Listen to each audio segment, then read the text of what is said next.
தூய்மை பணியாளர்கள்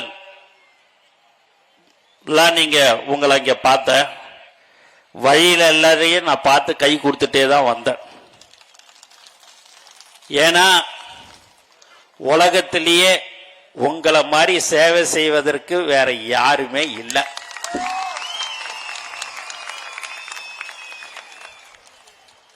வரும்போதே அந்த சந்தோஷம், அந்த வரவேற்பு நீங்க எல்லாம் கொடுக்கும் போது உண்மையாகவே சொல்ற, உங்களை மாதிரி வேற யாருமே உலகத்துல இருக்க மாட்டாங்க.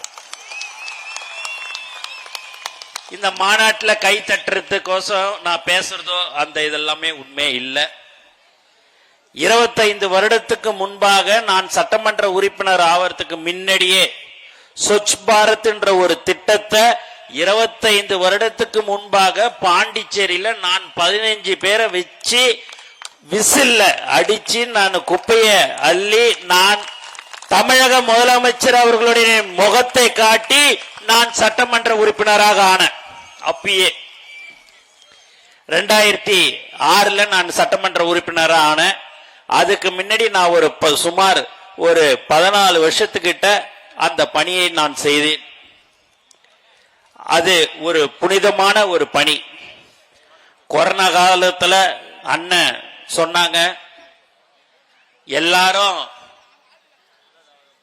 கூட இருக்கிறவங்க சொந்தம் பந்தம் எதுவுமே வரல, ஆனா நீங்க தான் அன்னைக்கு அந்த இடத்துல எல்லாத்தையும் பார்த்தவர்கள் யார் என்று சொன்னால் நீங்க தான்.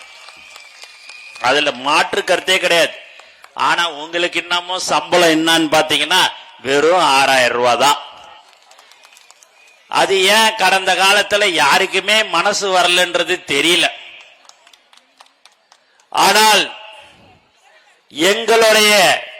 நம்மளுடைய முதலமைச்சர் அவர்கள் உங்களுடைய கோரிக்கை அனைத்தும் பரிசீலிக்கப்படுவார் என்பதை இங்கே நான் தெரிவித்துக் கொள்கிறேன். நாங்க 3 மாசம் தான் ஆச்சு, 100 நாள் 105 நாள் தான் ஆயிருக்குது. இதுக்கு முன்னாடி பல ஆண்டு காலம் மாறி மாறி 2 கட்சியும் ஆட்சியில இருந்துட்டாங்க. இப்ப எங்களை பார்க்கும் போதெல்லாம் உங்களுக்கு தாங்கி கொள்ளவே முடியல. என்னடா இது 2-2.5 வருஷத்துல எல்லாம் சின்ன பசங்க வந்தானுங்க, தலைவர் என்ற ஒரு தளபதி என்ற ஒரு முகத்தை காட்டினானுங்க. 107 பேர் சட்டமன்ற உறுப்பினர் சொல்லி உக்காந்துட்டாங்கன்னு. இங்க சகோதரர் கதிரவன் இருக்கிறார், அவர் என்னைய இந்த தொகுதியில தான் நிக்கணும்னு சொன்னார். ஆனா நீ என் தொகுதியில நின்னுலன்னா நான் உன்னை எப்படியா இருந்தாலும் தலைவர் முகத்தை காமிச்சு நான் உன்னை எப்படியும் ஜெயிக்க வச்சிருவேன்னு. அப்படியா கதிரவா அப்படின்னு சொல்லிட்டு நான் நிக்கிறது எங்கேயாவது ஒரு இடத்துல நான் நின்னுப்பேன் இல்ல. நான் தலைவர் தளபதி யாரை 234 தொகுதியில காட்டுறாங்களோ தலைவர் முகத்துக்கோசம்தான் இந்த தாய்மார்கள், இளைஞர்கள், பெரியவர்கள் எல்லோரும் போட்டு போட தயாராக இருக்கிறார்கள். அப்படி இருக்கும்போது நீ உழைச்சிருக்க, நீ தான் அந்த தொகுதியில நிக்கணும்னு சொன்ன தலைவர் அவருக்கு அந்த வாய்ப்பை கொடுத்தாரு. இன்னைக்கு ஒரு சட்டமன்ற உறுப்பினராக கதிரவன் இருக்கிறார். மேலும் விக்னேஷ் சட்டமன்ற முசிறி சட்டமன்ற உறுப்பினர் அவர்கள் நைட்டு 1-1:30-2 மணிக்கு போன் பண்ணி காலையில வாங்கன்னு சொன்னோம், வந்தாரு. தலைவர் அவரை வேட்பாளராக அறிவித்தார். இன்று அவர் ஒரு சட்டமன்ற உறுப்பினராக இருந்து கொண்டிருக்கிறார். கதிரோடும் சரி விக்னேஷும் சரி எந்த ஒரு கை நீட்டல் இல்லாமல் மக்களுக்கு சேவை செய்து கொண்டிருக்கிற ஒரு சட்டமன்ற உறுப்பினராக தான் நாங்கள் எல்லோரும், அமைச்சர் பெருமக்களும் சரி சட்டமன்ற உறுப்பினர்களும் சரி, எக்காரணத்தை கொண்டும் நாங்கள் தவறு செய்ய மாட்டோம் என்பதை மீண்டும் மீண்டும் திட்டவட்டமாக நாங்கள் தெரிவித்துக் கொள்கிறோம். மேலும் இஎஸ்ஐ இல்ல, பிஎஃப் இல்ல, இதெல்லாமே அண்ணன் சொன்னார்.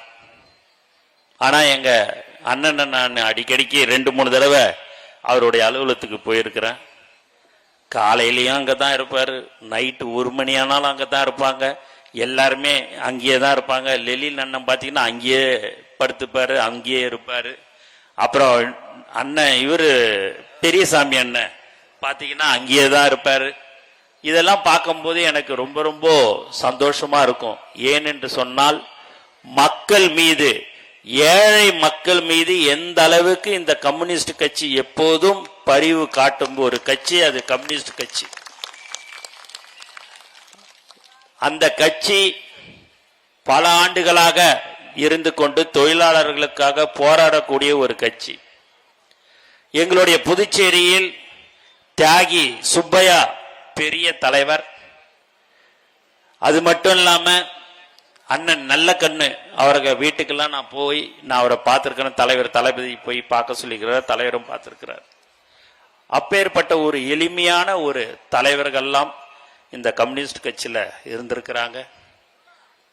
அது மட்டும் இல்லாம நீங்கள் எப்படி கம்யூனிஸ்ட் கட்சி ஏழைகளுக்கு போராடுகிறதோ, நாங்கள் எங்களுடைய தமிழக வெற்றி கழகம் ஏழைகளுக்கான கட்சி என்பதை இந்த நேரத்தில் நான் தெரிவித்துக் கொள்கிறேன். எங்கள் தலைவர் தளபதி அன்னைக்கும் சொன்னேன், இன்னைக்கும் சொல்றேன், பெரிய பெரிய பணக்காரங்கள் பெரிய பெரிய ப்ரொடியூசர் வந்தா 5 நிமிடம் தான் பேசுவாரு.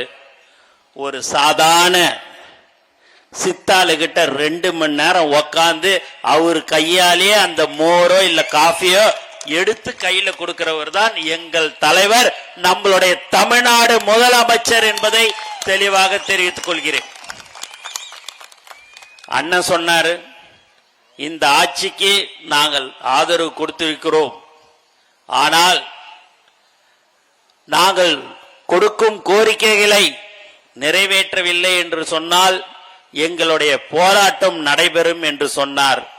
அப்படி ஒரு கட்சியாக எங்கள் தலைவர் தளபதி இருக்க மாட்டார். நீங்கள் போராட வேண்டிய அவசியமே இருக்காதன்னா நான் தெளிவாக சொல்றேன். போராடிதான் நீங்கள் ஒரு பெற்றிட வேண்டும் என்பது கடந்த காலம். இந்த காலத்துல இந்த ஆட்சியில தமிழக வெற்றி கழகத்துடைய முதல்வர் அவர்கள் ஏழைகளுக்கு என்ன கஷ்டம் இருக்கிறது அதை தீர்த்து வைக்கக்கூடிய ஒரு முதலமைச்சராக தான் எங்கள் தமிழக முதலமைச்சர் இருப்பார் என்பதை அண்ணனுக்கு நான் தெரிவித்துக் கொள்கிறேன். ஆகவே கம்யூனிஸ்ட் கட்சினால அடிக்கடிக்கு போராட்டம் நடத்திக்கினே இருந்தாங்கன்னு தான் சொல்லுவாங்க. இனி வரும் காலங்கத்தில் இன்னும் கம்யூனிஸ்ட் கட்சி போராட்டமே நடத்த மாட்டாங்க என்ற ஒரு நிலைமைதான் கண்டிப்பாக நாங்கள் எடுத்து வருவோம். எங்க ஆட்சி தானே என்ன ஒரு 20-25 வருஷத்துக்கு, அதெல்லாம் மாற்று கருத்தே கிடையாதுன்னு. எங்க ஆட்சி தானே இருக்கும். ஏன்னா இந்த நீங்க 3 மாசத்துல பாத்தீங்கன்னா, உண்மையா சொல்றேன், எங்களை ஒரு முதலமைச்சர் இப்படி இருப்பார் அப்படி இருப்பாருலாம் நாங்க எல்லாத்தையும் கேள்விப்பட்டிருப்போம். அன்னைக்கு எங்களுக்கு எப்படி 22-30 வருஷத்துக்கு முன்னாடி எங்க தலைவர் தளபதியை பார்த்தனோ அதே மாதிரி இன்னைக்கு அதே பணிவு அதே அடக்கத்தோடு இருக்கிற ஒரு முதலமைச்சர் நம்மளுடைய தமிழக முதலமைச்சர். ஆகவே உங்களுடைய குறைகள் நிறையவே இருக்குது, அதை நான் இல்லைன்னு சொல்லல. 125 நாள் வேலை வாய்ப்புகள், அதுலயும் உங்களுக்கு எல்லாமே உங்களுக்கு சிரமமா இருக்குது. இதெல்லாம் மிக விரைவில் உங்களுடைய கோரிக்கை முதலமைச்சருடைய கவனத்துக்கு எடுத்து செல்லப்பட்டு அது கண்டிப்பாக உங்களுக்கு ஒரு நல்ல பதிலை கண்டிப்பாக தலைவர் தளபதி அவர்கள் அறிவிப்பார்கள் என்பதை இந்த நேரத்தில் நாங்கள் தெரிவிச்சுக்கிறோம்.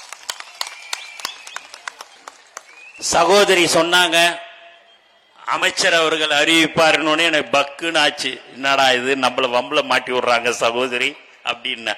சகோதரி ஏன் சகோதரி இப்படி சொன்னீங்கன்னு.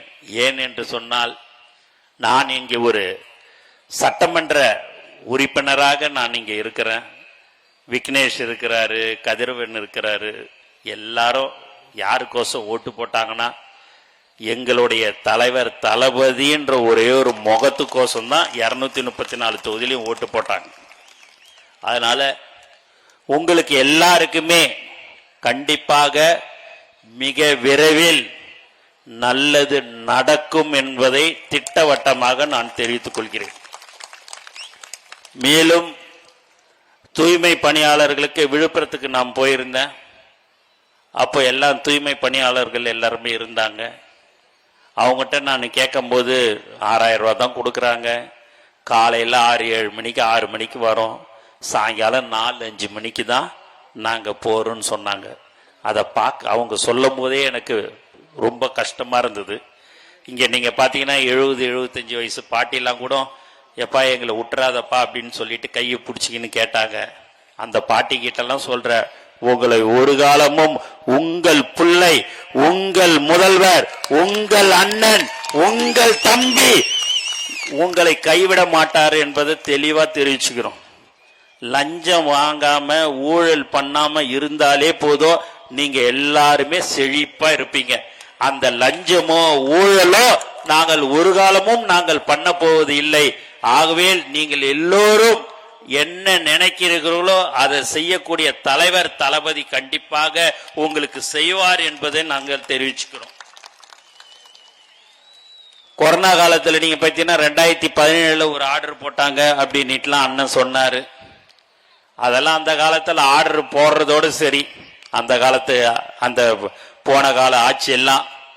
இப்பெல்லாம் ஒரு ஆர்டர் போடுறாரு அப்படின்னா எல்லாரையும் கூப்பிட்டு கலந்து பேசி அதுக்குண்டான ஃபண்ட் இருக்குதா, சீஃப் செக்ரட்டரி கூப்பிட்டு, ஃபைனான்ஸ் செக்ரட்டரி கூப்பிட்டு, அந்த கன்சர்ன் செக்ரட்டரி கூப்பிட்டு தினந்தோறும் உக்காந்து ஆய்வு செய்து எப்படி பண்ணலாம், ஏது செய்யலாம். நான் வாக்குறுதி மக்களுக்கு கொடுத்தேன், அதை நம்பி எனக்கு வாக்களித்திருக்கிறார்கள், அதை நான் செய்ய வேண்டும், எனக்கு வேற எந்த ஒரு சிந்தனையும் இல்லை என்று சொல்லக்கூடிய ஒரு தலைவர் தான் நம்மளுடைய தலைவர் மாண்புமிகு முதலமைச்சர் அவர்கள்.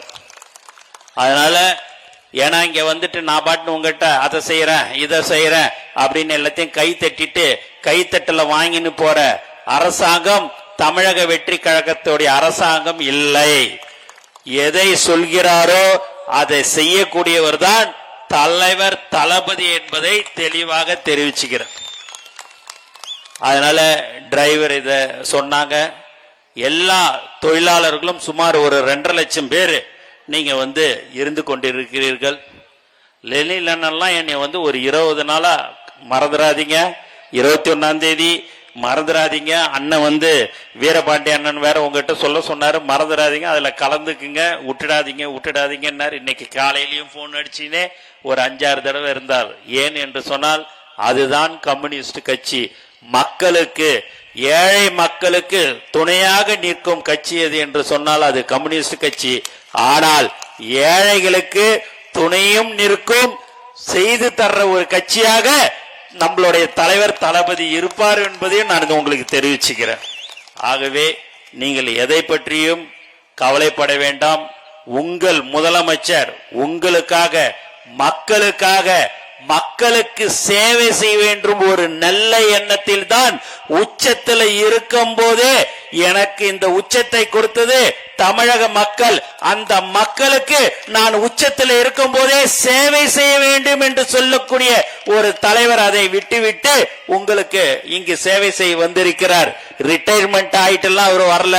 உச்சத்தில் இருக்கும்போது இன்னும் அவர் இருக்கிற வரைக்கும் இன்னும் 50 வருடத்துக்கும் அவரு தான் அந்த உச்ச நடிகராக இருந்திருப்பார். ஆனால் அந்த உச்சத்தை கொடுத்த இந்த மக்களுக்கு, தமிழக மக்களுக்கு நான் அதை அந்த நேரத்தில் அப்போதே நான் விட்டு தான் நான் சேவை செய்வேன் என்று சொல்லி வரக்கூடிய ஒரு தலைவர் தான் எங்களுடைய தலைவர் தளபதி என்பதையும் இந்த நேரத்தில் நான் உங்களுக்கு திட்டவட்டமாக நான் தெரிவிச்சுக்கிறேன்.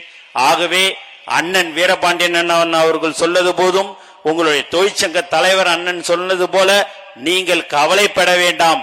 கண்டிப்பாக நீங்கள் போராடுகிற மாதிரி நாங்கள் நடந்து கொள்ள மாட்டோம்.